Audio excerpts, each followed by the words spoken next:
welcome to Mondays with Marlo. I'm really interested in this topic today because we have so many questions from our viewers about marijuana. Should it be legalized? Is it good for you? Will it kill you? Does it give you lung cancer?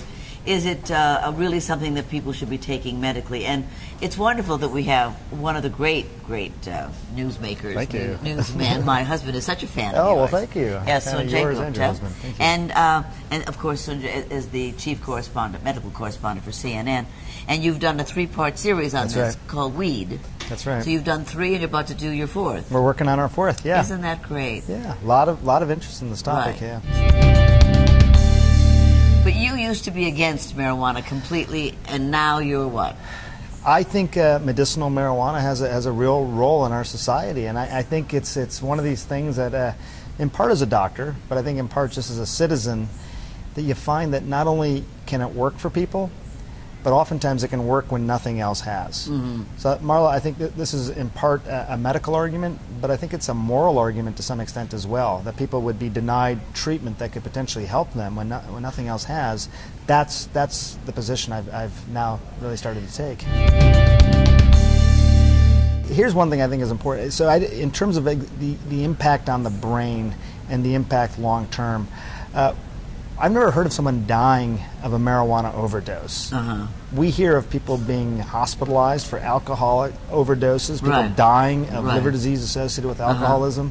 So, is it more dangerous? Is it more problematic?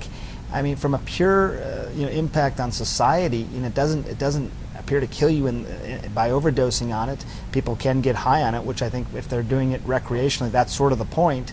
But it's tough to compare these things. It's almost like a moral equivalency argument. Which is worse? Which is better?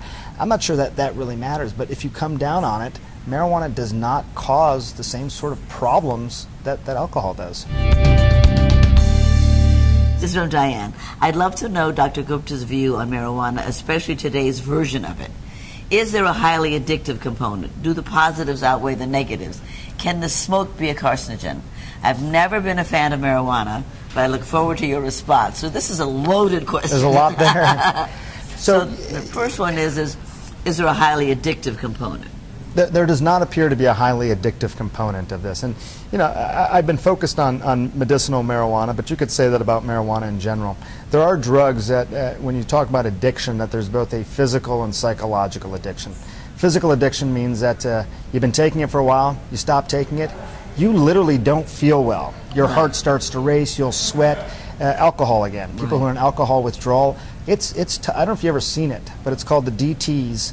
People will shake violently. It can be life-threatening. Alcohol doesn't appear to have that sort of physical withdrawal that would suggest addiction.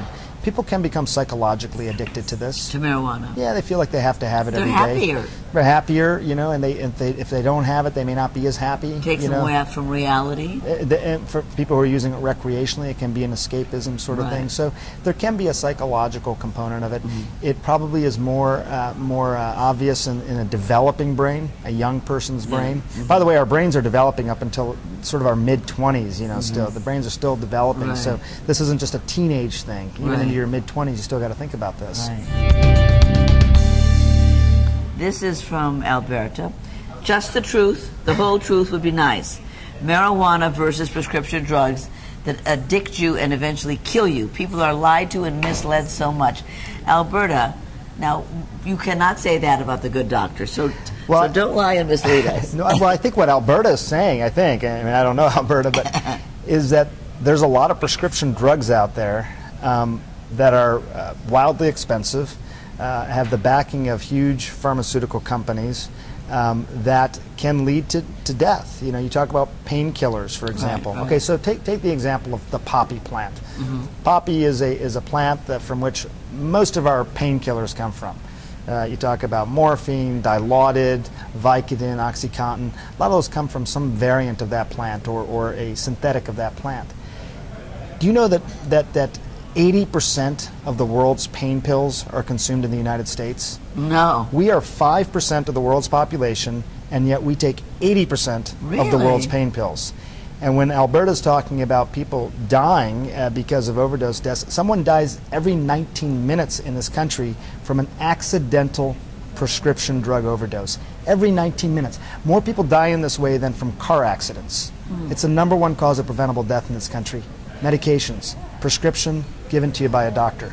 That's incredible.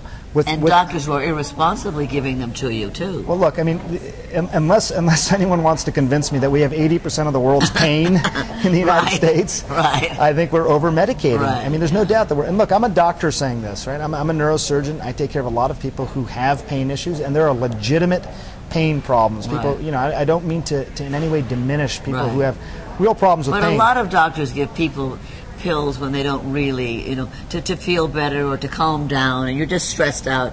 Let me give you a whole bunch of Valiums or whatever. Quick doctor's visit, easy to write a prescription, and the person's out the door. There's all sorts of reasons. But with marijuana, you know, the whole truth is something that Alberta asks for. It's a tough thing to sort of to come by because there hasn't been enough research done on marijuana. You know, I have 3 young children, and I met this girl as I was starting to really dig into this topic. Marlo, she had seizures, she had epilepsy, and she had been on 7 different generations of drugs to treat that. Nothing was working. I mean, she was literally having some 300 seizures a week. Oh my God. Yeah, it was, what kind of life is that? Her mom would carry her in one of those baby Bjorns, you know, and just feel her seize. Oh my. There's nothing she could do, and she assumed that at some point she would just not survive. Nothing worked, and then she started taking a tincture, not a smoked marijuana, but an oil that essentially goes under the tongue, and the girl is essentially seizure-free, maybe 1 seizure a month now. That's one story, but it's emblematic of so many other stories out there.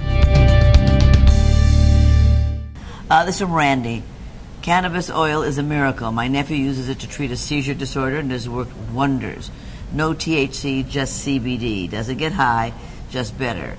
What does that mean, no THC? So THC is known as tetrahydrocannabidiol. That's the psychoactive part of marijuana. I see. CBD is cannabidiol, and that's thought of as more the medicinal part of marijuana. And is that possible? Yeah.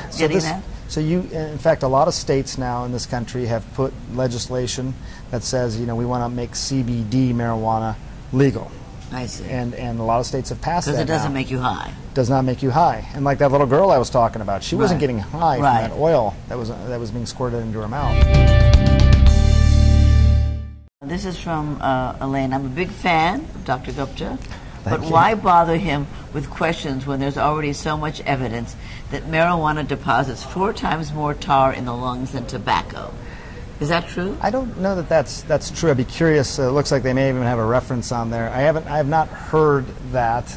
You know, She says, here's an example of evidence, and she gives us a Google. So go on Facebook if you want to Google this and read all about what Elaine has to say. But you're saying you didn't hear that there's more tar. Well, what we looked at for the endpoints for our documentary was there an increase in lung diseases like emphysema, and was there an increase in lung cancer?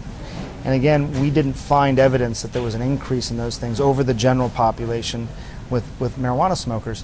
Now, it could be that, as we talked about, you just don't smoke as much marijuana as you do, for example, cigarettes. You know, you can smoke a couple packs a day. And we probably would need to look 20, 30, 40 years down the road to really know for sure the impact. I'm not an advocate of smoking anything. You know, I'm a doctor. That's not something I'm going to recommend.